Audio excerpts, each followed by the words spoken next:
और जब आप शिक्षित होंगे तो सरकार को पहल करना होगा कि उसे रोजगार से जोड़ना होगा। और सबसे महत्वपूर्ण बात कि देश के प्रधानमंत्री भी खुद ही आए थे, क्योंकि आप नक्सल प्रभावित क्षेत्र में उस पर अगर बात नहीं करेंगे, आप कोयला क्षेत्र में और कोयला पे बात नहीं करेंगे तो कहीं ना कहीं आप स्वतंत्र अपने आप को नहीं कर सकते। और ये नक्सल का मान कहा भी जाता है। स्टेटमेंट सुना, वो नक्सल को कंट्रोल करने की बात कह रहे थे, अच्छी बात है, सबको स्वागत करेगा कि अगर नक्सल को कंट्रोल करते हैं। लेकिन मेरा मानना है कि नक्सल अगर कंट्रोल करना है तो वो ग्रीन ऑपरेशन जैसे अभियानों से नहीं, सामाजिक न्याय की जब युवा इस बात को कहते हैं कि आई हेट पॉलिटिक्स, इसका मतलब वो देश से नफरत करते हैं। भारत देश को आप पॉलिटिक्स से अलग नहीं कर सकते हैं। भारत की जो गणतंत्र मैंने डेमोक्रेटिक जो ढांचा है हमारा, लोकतांत्रिक जो ढांचा है हमारा, जो प्रजातांत्रिक ढांचा है, वो पॉलिटिक्स से अलग का विधानसभा हो, गांडे का विधानसभा हो, या जमुआर रहे या धनवार रहे या बगोदर या डुमरी रहे या गिरिडीह लोकसभा हो, हम लोग मजबूती के साथ चुनाव लड़ने की तैयारी में। हालांकि हमें बहुत सब्सक्राइब करें। और ये लोकतंत्र के चौथे स्तंभ हैं, जनता की आवाज़ है। जनता की आवाज़ निष्पक्ष तरीके से दादा आपके बीच लेकर जाते हैं। इनके चैनल को सब्सक्राइब करें, इनको भी अपना प्यार और आशीर्वाद दें।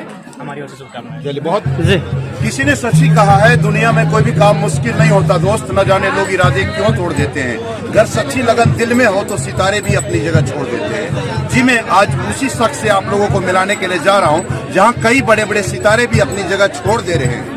जी, मैं बात कर रहा हूँ, कहते हैं कि लोक आस्था और विश्वास का केंद्र जगन्नाथ धाम कहते हैं, और झारखंड का उगता हुआ सूरज को जयराम, टाइगर जयराम कहते हैं। आज उसी टाइगर जयराम से, जगन्नाथ से आपकी बात हो रही है और आपको मिलवाने जा रही है जयराम महतो से, जो लगातार चर्चे में है। युवा वर्गों के लिए युवा दिलों का एक अलग धड़कन बनता जा रहा है। साथ ही साथ यूं कहें कि झारखंड का एक आइकॉन चेहरा अपने आप में एक अलग पहचान बना रखी है, जहां अन्य राज्यों में भी चर्चाएं खूब हो रही है। जी, मैं बात वही कर रहा हूं टाइगर जयराम महतो का, और यह स्थान जहां बताया जाता है झारखंड राज्य के गिरिडीह जिले के नक्सलियों का मांद का क्षेत्र पीरटाण खुखरा, यहाँ पर क्रिकेट खेल का मैदान है, वहां पर पहुंचे हुए हैं और शाम का वक्त भी है। आइए उन्हीं से जानते हैं क्या उद्देश्य है युवा वर्गों के लिए, क्षेत्र के लिए, गिरिडीह के लिए, राज्य के लिए, क्या संदेश रहेगा युवा वर्गों के लिए। उसके बाद हम लोग आगे भी सवाल करेंगे इनसे। बताइए। देखिए, बीते सबसे पहले आप गांडे गिरिडीह चल कर आए हैं, आपका धन्यवाद। लोकतंत्र के चौथे स्तंभ में जनता की आवाज़ है। आज 2 सालों से हम एक जन जागृति के तहत एक अभियान चला रहे हैं, जो गांव-गांव जाकर, जो गांव में त्रुटियां हैं जिस कारण हमारे गांव के लोग पिछड़ रहे हैं, अपनी सामाजिक विचारधारा से पिछड़ रहे हैं, उन चीज़ों पर हम लोग काम कर रहे हैं, उन चीज़ों पर हम लोग एक चेतना जगा रहे हैं। तो चूंकि ये नक्सल प्रभावित क्षेत्र है, और मेरा मानना है अगर नक्सल प्रभावित क्षेत्र है, अगर उस समस्या का निदान करना है तो सरकार को भी पहल करनी होगी और जनता को खुद भी पहल करनी होगी। जनता को पहल क्या करना होगा, आपको शिक्षित होना होगा। और जब आप शिक्षित होंगे तो सरकार को पहल करना होगा कि उसे रोजगार से जोड़ना होगा। और सबसे महत्वपूर्ण बात कि देश के प्रधानमंत्री भी खुद ही आए थे, क्योंकि आप नक्सल प्रभावित क्षेत्र में उस पर अगर बात नहीं करेंगे, आप कोयला क्षेत्र में और कोयला पे बात नहीं करेंगे तो कहीं ना कहीं आप स्वतंत्र अपने आप को नहीं कर सकते। और ये नक्सल का मान कहा भी जाता है।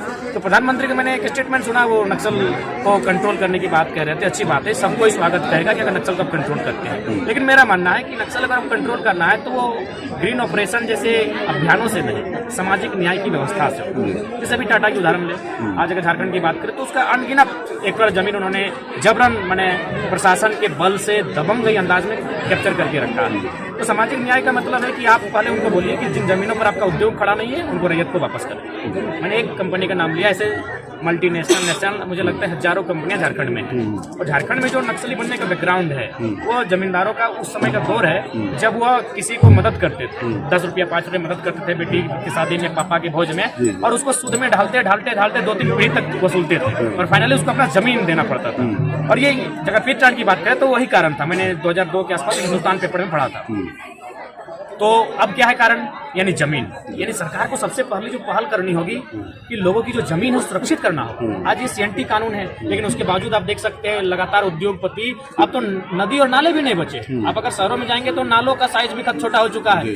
यानी जब तक आप जमीन, चूंकि इंसान जो भी जीता है, अगर वो साधु नहीं है, संत नहीं है, अगर वो गृहस्थ है तो संपत्ति की चाह रखता है। और संपत्ति का मतलब है, मेरा मानना है, चूंकि बिल गेट्स ने भी दुनिया को बताया कि इंसान की सबसे बड़ी संपत्ति उसका जमीन का टुकड़ा है जो अस्थायी है। तो अगर आप उस जमीन के टुकड़े को अगर बचा के नहीं रख पाते, आज मैं इसलिए उदाहरण दे रहा हूँ क्योंकि मैंने 2 साल से अनुभव किया।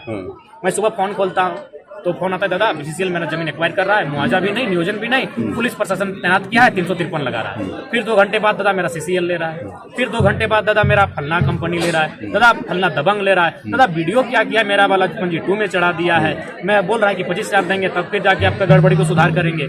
यानी मैंने जो देखा 2 साल के अनुभव में, अपना अनुभव कर रहा हो सके मेरा अनुभव कुछ त्रुटि भी हो सकती है मेरे अनुभव में, लेकिन मैंने जो अनुभव किया 2 साल का झारखंड का, उसने मैंने ये पाया कि अगर झारखंड में अगर जमीन संबंधित समस्याओं का समाधान कर ले तो कम से कम 25 to 50% लोग खुशहाल हो जाएंगे। जमीन संबंधित ही नहीं, इसके अलावा युवाओं को रोजगार चाहिए, पुल पुलिया सड़क, काफी समस्याओं का अंबार है, समस्याओं का अंबार है, कैसे होगा समाधान जरा? उसके लिए सबसे पहले अगर आप बात करें तो मैं महाराष्ट्र गया, मैं बेंगलुरु गया, और जब वहाँ गया तो केवल मैं ये नहीं कि लोगों से अपने भाषण को रखने गया, जब मेरा सभा समाप्त होता था बकायदा मैं उनसे चर्चा करता था। तो सबसे पहले मैं वहाँ गया, एयरपोर्ट बन रहा था, जमीन अधिग्रहण हुआ है, मैंने उनसे पूछा कि आपका क्या जमीन अधिग्रहण करने का पॉलिसी क्या है। उन्होंने कहा कि वो बगल में दिख रही इमारत उसमें मेरा भी एक फ्लैट है। यानी जब बाकी जो राज्य है वहाँ पॉलिसियां बेहतर काम कर रही है। नियोजन पॉलिसी की अगर बात करें, आज देखिए सही बात है, आप अगर गुजरात में जाते हैं तो साफ शब्दों में आपको गुजराती भाषा का जब मैंने अहर्ता है, बंगाल में जाते तो बंगाली भाषा का अहर्ता है, आप उड़ीसा में जाते तो उड़िया भाषा का अहर्ता है। लेकिन झारखंड को एक ओपन बाजार बना दिया है, यहाँ कोई बैरियर नहीं है, आप जाति आवासी बना लेंगे फर्जी तरीके से। आप जब भाषा का बैरियर नहीं है तो कोई भी ऑल ओवर इंडिया का आके यहाँ की सीटों पर बैठता है, और इससे क्या होता है कि इस चीज को सभी को स्वीकार करना होगा कि झारखंड जब बाद में स्टेट बना है, डेवलपमेंट भी बाद में होगा, मेंटलिटी का विकास भी बाद में होगा। और ऐसे में अगर हम, चूंकि हमारा पड़ोसी राज्य एक तरफ बिहार एक तरफ बंगाल है, मैं उसी से कंपेयर कर रहा हूँ। अगर बिहार की बात करें तो वहाँ रामधारी सिंह दिनकर यानी विद्वानों की धरती, अगर बंगाल की बात करें तो नोबेल विजेता रविंद्रनाथ टैगोर।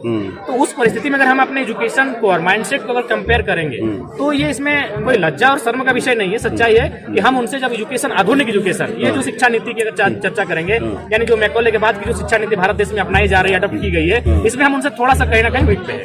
तो ऐसे में क्या होगा, और ये मैं नहीं कह रहा हूँ, बिहार राज्य के हाईकोर्ट के जज ने भी मुझसे कहा था कि अगर आप भाषा के आधार पे, स्थानीय के आधार पर लड़ाई लड़े तो बहुत अच्छा कर रहे हैं। क्योंकि जब बिहार में नालंदा विश्वविद्यालय था, विक्रमशिला विश्वविद्यालय था, झारखंड के लोग जंगलों में, वनों में रहते थे, खेती-बाड़ी करते थे। अब तो एक बेंच में बैठकर एक ही सवाल का जो उत्तर आएगा, दोनों का कहीं ना कहीं सोचने और समझने की शक्ति थोड़ा भिन्न होगी। तो इसलिए मेरा मानना है कि अगर युवाओं की बात आएगी तो रोजगार की बात आएगी, और रोजगार की बात आएगी तो सबसे पहले जो सरकारी नौकरियां हैं या फिर जो प्राइवेट सेक्टर है उनकी जब बात आएगी, और सरकार की जब बात आएगी तो परीक्षाओं की बात आएगी। और जब परीक्षाओं, आप तो कई बार आई लव पॉलिटिक्स बोलते हैं युवाओं को भाषण में। हाँ, मैं कहता हूँ, क्योंकि कहीं ना कहीं जब युवा इस बात को कहते हैं कि आई हेट पॉलिटिक्स, इसका मतलब वो देश से नफरत करते हैं। भारत देश को आप पॉलिटिक्स से अलग नहीं कर सकते हैं। भारत की जो गणतंत्र मैंने डेमोक्रेटिक जो ढांचा है हमारा, लोकतांत्रिक जो ढांचा है हमारा, जो प्रजातांत्रिक ढांचा है, वो पॉलिटिक्स से अलग नहीं है। इसीलिए अगर आप आई हेट पॉलिटिक्स कहते हैं, यानी आप प्रजातांत्रिक जो ढांचा है, जो लोकतांत्रिक ढांचा है, उस ढांचे से, भारत की जो व्यवस्था है संवैधानिक, उससे नफरत करते हैं। इसीलिए मैं युवाओं से कह रहा हूँ कि आई लव पॉलिटिक्स,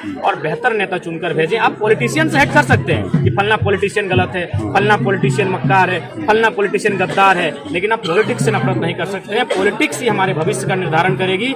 जो सदन है वही हमारे लिए, जब विधेयक बनेंगे, हमारे लिए नियम बनेंगे, तो हमारा राज्य, हमारा देश सुरक्षित हाथों में जाएगा। क्या लग रहा है कि राजनीतिक में 2024 में आगाज जो आप करने जा रहे हैं, क्या रहेगा? गिरिडीह से कहाँ रहेगा? मतलब लोगों में काफी चर्चा है। हाँ, बिल्कुल। गिरिडीह की अगर बात करें तो गिरिडीह कहीं ना कहीं मेरा होम लोकसभा है। भले मैं धनबाद जिला में आता हूँ, लेकिन लोकसभा की बात करें तो गिरिडीह ही आता है। और अगर ओवरऑल भी बात करें तो गिरिडीह कहीं ना कहीं उत्तरी छोटानागपुर का पार्ट है। और हम लोगों ने स्पष्ट कह दिया है कि उत्तरी छोटानागपुर में लोकसभा और विधानसभा का चुनाव हम लोग मजबूती के साथ लड़ेंगे। और जब हम मजबूत हो जाएंगे तो इसकी हवा धीरे धीरे बाकी जो क्षेत्र है वहां तक पनपेगा, वहां तक फैलेगा। तो ये स्पष्ट है, चाहे गिरिडीह का विधानसभा हो, गांडे का विधानसभा हो, या जमुआर रहे, या धनवार रहे, या बगोदर या डुमरी रहे, या गिरिडीह लोकसभा हो, हम लोग मजबूती के साथ चुनाव लड़ने की तैयारी में। हालांकि हमें बहुत कुछ सीखना होगा, बहुत चीज समझना होगा, बहुत सारे मुद्दे सामने आएंगे, बहुत सारी कमजोरियां सामने आएंगी। लेकिन मुझे लगता है जब भी कोई पॉलिटिकल पार्टी का उदय होता है तो अचानक वो मजबूती के साथ नहीं उभरती है, उसे संघर्ष करना पड़ता है। और हम लोग भी संघर्ष कर रहे हैं। संघर्ष तो इतना कर रहे हैं कि आज बीमारियों का बौछार लग चुका है। घर में क्या होता है, कब दशकर्म होता है, मुझे पता ही नहीं चलता है। लास्ट में हमको सैलून में अपना सर बाल मुंडन करना पड़ता है। तो हम लोग भी संघर्ष कर रहे हैं, और मुझे उम्मीद है जो हम लोग संघर्ष कर रहे हैं, जनता उसका आशीर्वाद देगी। जेबीकेएसएस पताका फहराती है, विजय का पताका फहराती है। क्या प्राथमिकता रहेगी युवाओं के लिए, लोगों के लिए जो झेल रहे हैं, लोग समस्याओं से जूझ रहे हैं, उनके लिए क्या प्राथमिकता रहेगी? देखिए, सबसे पहले हमारी जो हम लोग चाहेंगे कि क्या 7 सदस्यों की बेहतर टीम होगी जो एग्जाम कंडक्ट पर चर्चा करेगी। जो प्राइवेट सेक्टर्स हैं उनमें पॉलिसी पर चर्चा करेगी। प्राइवेट सेक्टर में हमारी क्या पॉलिसी होगी, वहाँ स्थानीयता की क्राइटेरिया को फुलफिल करने के लिए कंपनी को क्या हर्ता देनी होगी, तो इन चीज़ों पर हमारी चर्चाएं होंगी। और मेरा मानना है कि अगर युवा वर्ग सही आंदोलन खड़ा हुआ है, युवा वर्ग का इस आंदोलन में रुझान है, तो कहीं ना कहीं आप युवा वर्ग को दरकिनार नहीं कर सकते। अतः आपको जो एग्जाम कंडक्ट है झारखंड में हो रहे हैं, देख सकते हैं जेपीएससी गड़बड़ी में आता है, जेएसएससी लगातार पेपर लीक हो रहे हैं, नगर सेविका का एग्जाम था उसमें भी दिक्कतें सामने आई। तो इन सब चीजों का कारण है भ्रष्टाचार। अब भ्रष्टाचार समस्या सामने कैसे आती है? नहीं, अगर आप किसी भी विधायक को ले लें तो उसका ख्वाब क्या है कि अगर हम जब विधायक बन गए हैं तो हम विधायक नहीं, कम से कम एक राजा जैसा होना चाहिए। अब वो क्या करता है, झारखंड के बाहर भी जमीन खरीदता है, झारखंड के बाहर प्रॉपर्टी बनाता है, बहुत किसी का मलेशिया सिंगापुर में भी प्रॉपर्टी है। तो हमारी जो नई पीढ़ी जब नेतृत्व करने के लिए आएगी वो अपने आप को एक संत बना के आएगी। संत का मतलब संसारिक वो रहेगा, लेकिन संसारिक जो लाभ है या फिर संसारिक जो लोभ है उसके प्रति कहीं ना कहीं उसकी आकांक्षा नहीं रहेगी। यानी वो एक संत के तर्ज पर काम करेगा, उसकी पैसों का मूल्य नहीं होगा, संपत्ति एकत्रित करने पर उसका मोह नहीं होगा। तो ऐसे लोग हम लोग चुनकर लाएंगे, क्योंकि जब तक आप ऐसे लोगों को चुनकर नहीं लाते हैं तो फिर वही पैटर्न होगा। फिर अगर मान के चलिए जेबी के सभी विधायक लोग बन जाते हैं और फिर उनके माइंडसेट में वही है कि हमारे पीछे गाड़ियों की बौछार होगी, बड़े बड़े श्रृंगार होंगे, बड़े बड़े लोगों के साथ हमारा उठन बैठन होगा, तो फिर हमारी जो विचारधारा है वो भी धराशायी हो जाएगी। तो इसलिए ऐसे फिल्टर करके हम लोग ऐसे युवाओं को सामने लाएंगे जो वास्तव में डाउन टू अर्थ हो, उनका व्यवहार डाउन टू अर्थ हो, उनका life style down to earth हो और हकीकत में इन फ्यूचर वो डाउन टू अर्थ के इस प्रोटोकॉल को फॉलो करें। कितने विधानसभा सीट से लगभग मैक्सिमम तक 50+ में ही लड़ेंगे, जहाँ एक बहुमत की बात हो। कैसे कैसे मतलब लोगों को प्राथमिकता देंगे उम्मीदवारों में? देखिए, उम्मीदवारों में जो प्राथमिकता होगी, सबसे पहले उस क्षेत्र में जो सामाजिक न्याय की व्यवस्था है, क्योंकि झारखंड है, यह भारत विविधताओं का देश है, तो उस विविधताओं में सभी वर्ग, सभी समुदाय, सभी मजहब, सबकी भागीदारी सामाजिक न्याय के तौर पर हम लोग व्यवस्थित करने का प्रयास करेंगे। हम लोग एक नक्सलियों के मान में हैं, अभी आप भी हम भी यहाँ पर मौजूद हैं, हमारी पूरी टीम यहाँ मौजूद है, आपकी भी यहाँ टीम मौजूद है। कैसे इन लोगों का निजात मिलेगा, कैसे इन लोगों का जो वर्षों बरस से जो दाग लगा हुआ है, दाग दामन पर, कैसे इसके लिए सरकार को पहल करनी चाहिए। देखिए, ठीक है, कैसे वो असंवैधानिक लोग हैं, वो आज आपराधिक श्रेणी में आते हैं और भारतीय संवैधानिक देश है, अपराध को कोई समर्थन नहीं करेगा, ना नक्सली कोई समर्थन करेगा, लेकिन उन सब पे चर्चा होना चाहिए। एक अच्छे लीडर का मतलब वही कि जो समस्याएं उन पर खुल के चर्चा होनी चाहिए। और मेरा मानना है कि अगर आप कुछ नियोजन की बात अभी रखिए, अगर पॉलिसियां अगर आप बनाते हैं तो उन पॉलिसियों में अगर आप जल जमीन जंगल को सुरक्षित करते हैं, उनमें अगर कॉर्पोरेट्स के कब्जे से उसको बाहर कर देते हैं, तो मुझे लगता है इस समस्याओं का समाधान हो जाएगा। आज इस क्षेत्र की बात करें, आप देख सकते हैं लगातार जंगलों की कटाई, महंगी पेड़ों का बेचा जाना, पत्थरों का निकासी किया जाना, तो इन सब कारणों से क्या होता है कि जो ग्रामीण लोग हैं वो प्रताड़ित होते हैं। और यानी साफ शब्दों में कहा जाए, अगर आप, मेरा मानना है कि गरीबी मिटाओ नहीं, अब अमीरी को कंट्रोल करो। गरीबी नहीं मिटेगी अगर जब तक अमीरी को कंट्रोल नहीं करेंगे। तो भारत देश में एक ऐसी व्यवस्था होनी चाहिए जहां अमीरी को कंट्रोल किया जा सके। जैसे उदाहरण के लिए भारत देश में कॉर्पोरेट्स की एक पत्नी है, मान के चलिए बहुत बड़ी, उनका नाम नहीं लेना चाहेंगे, मान के चलो 2.5 लाख की साड़ी पहनती है। अब मीडिया में ये चीजें आती है कि भारत तो बहुत महान देश है क्योंकि 2.5 लाख की साड़ी पहनी जा रही है, लेकिन मेरा मानना है कि राष्ट्र की महानता, राष्ट्र की उन्नति किसी कॉर्पोरेट की पत्नी की 2.5 लाख की साड़ी से नहीं आ पा जाए। अगर राष्ट्र की उन्नति, राष्ट्र की महानता को नापना है तो गांव के सबसे गरीब व्यक्ति, मान के चलिए उसकी पत्नी का नाम है गंगिया, उसकी गठरी में, फटी हुई साड़ी में गठरी होगा, उस गठरी में जो पैसा है उस पैसे से नापा जाए कि राष्ट्र कितना उन्नति किया हुआ है। जब ये विचारधारा होगी, जब इस व्यवस्था के साथ राजनीतिक दल के लोग चलेंगे और जब उसको अमल करेंगे, इम्प्लीमेंट करेंगे, तो भारत खूबसूरत देश बनेगा, खूबसूरत राष्ट्र बनेगा और महाशक्ति बनेगा। और नहीं तो बिल्कुल ये बड़ी बड़ी बातें होंगे, भारत यहाँ है, भारत वहाँ है, लेकिन 10% लोगों की मुट्ठी में है। कई लोगों का यह चर्चा रहता है आपके बीच में, गिरिडीह, बेंगाबाद, गांडी, हर जगह चर्चा रहता है, आपके क्षेत्र में भी चर्चा रहता है। आखिरी सवाल है मेरा ये कि जयराम दास शादी करेंगे सांसद बनने के बाद, ऐसा कुछ है? नहीं, ऐसा कुछ नहीं है, ऐसा कुछ नहीं है। आप अगर विवाह करने का बात है तो विवाह अभी भी किया जा सकता है, और नहीं करने के बात है तो सांसद के डबल सांसद बनने के बाद भी नहीं किया जा सकता है। देखिए, हम लोग का जो सेंटीमेंट है वो कहीं ना कहीं जनता के साथ है और वो करना होगा। आज एक छोटा सा 5 क्लास का लड़का जो देश के प्रधानमंत्री को नहीं जानता, वो आपके वीडियोज को वॉच करता है, आपसे उम्मीद लगाकर बैठा है, तो हम लोग के लिए अपना निजी जीवन जैसा कुछ भी नहीं रहा। निजी अपना कुछ भी नहीं। अब बताइए, घर में मेरा एक बूढ़ी दादी है, उसका डेथ हुआ है और हमको 10 जिस दिन टकला होना उस दिन भाई फोन करता है कि मुड़वा सोले भी ना है, घाट उठ भी की ना है। हम बोले कखन की भेल है तो तोरा पते ना, हम कहले खाली फोटो देखा फेसबुक में, वो आज 10 लगो, हम कहले हम तो घर ना आइयो।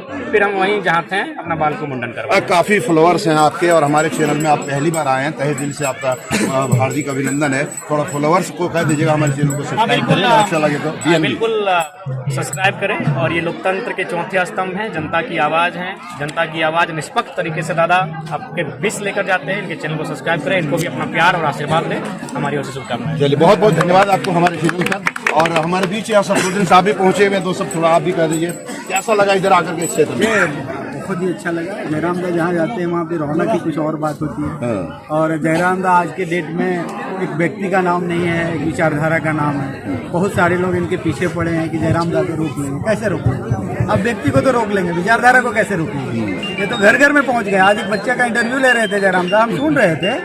वो बड़े बड़े लोगों का नाम नहीं जानते हैं और जयराम दा का नाम जानते हैं। और जयराम दा का नाम जानने से जानते बच्चे में कितना हौसला बुलंद था, किस पॉजिटिव एनर्जी के साथ बोल रहा था, वो देखते बन जाए। आज हम जयराम दा के साथ हैं, मैं चाहेंगे जयराम दा भी आ जाए साथ में। आज हम जयराम दा के साथ विजुअल आवे।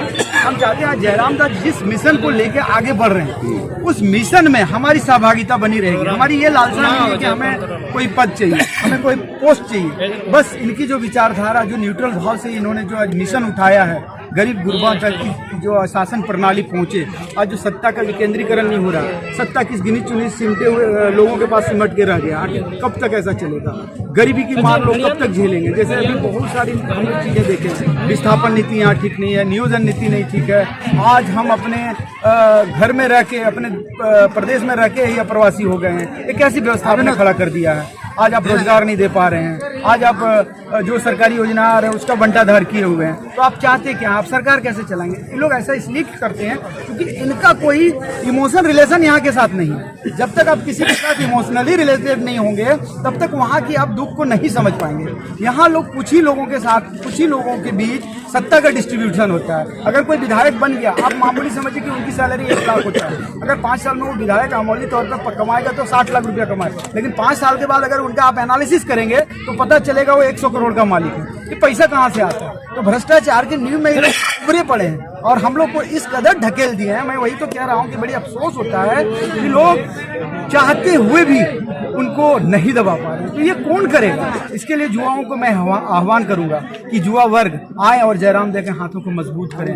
अब देखिए, ऐसा व्यवस्था बार बार नहीं मिलेगा, ये मौका बार बार नहीं मिलेगा। जयराम जैसे लोग सदियों बाद हमारे समाज में पदार्पण होते हैं। एक बार हुआ था जेपी आंदोलन, जिन्होंने सत्ता की नींव को हिला दिया था। तो आज मैं तुलना तो नहीं करूंगा, क्योंकि जेपी साहब की तुलना हम जयराम दा से करेंगे तो ठीक नहीं है। हम जयराम दा को इस कैटेगरी में रखते हैं कि जिस परिस्थिति से ये उठ के आए हैं, इस परिस्थिति में आना आज अपने आप में बहुत बड़ी बात है। तो मैं इनकी विचारधारा से इतना प्रभावित हूँ कि मैं अपने लोगों को, सारे लोगों को, मेरा एक बहुत बड़ा ट्रस्ट चलता है अंसारी एकता संगठन का, हम प्रदेश संयोजक हैं, प्रदेश प्रभारी हैं। हमने सारे लोगों से आह्वान कर रखा है कि भाई आप जितना ज्यादा हो सके जयराम दा के हाथों को मजबूत करें और आप बिना कोई स्वार्थ के, आज यही वक्त है कि हम लोग एक मंच पे आके इनके हाथों को मजबूत करें। तो देख पा रहे थे, कहते हैं विचारधारा की लड़ाई है जयराम दा टाइगर की। तो निश्चित रूप से विचारधाराओं को समझने की जरूरत है, सोचने की जरूरत है, विचार करने की जरूरत है और बने रहने की जरूरत है बीएनबी से। बने रहे बीएनबी के साथ और आप भी कर सकते हैं बीएनबी के साथ दिल की बात, और देखते रहे कब, कहां और कैसे दिखेगा, क्योंकि बीएनबी सच है तो बोलेगा। जय हो, जय हिंद, सत्य में जयते, वंदे मातरम। Thank you. ना पड़ेगा भटकना फेक शेयर और व्यूज पर, क्योंकि क्या, कब, कहां, कैसे की सबसे तेज और सटीक कवरेज मिलेगी आपको बीएनबी ऑल इंडिया न्यूज पर। हर खबर को आप तक पहुंचाने से पहले खरे सोने की तरह तौलेगा। आप बने रहें बीएनबी ऑल इंडिया न्यूज के साथ, क्योंकि बीएनबी सच है तो बोलेगा।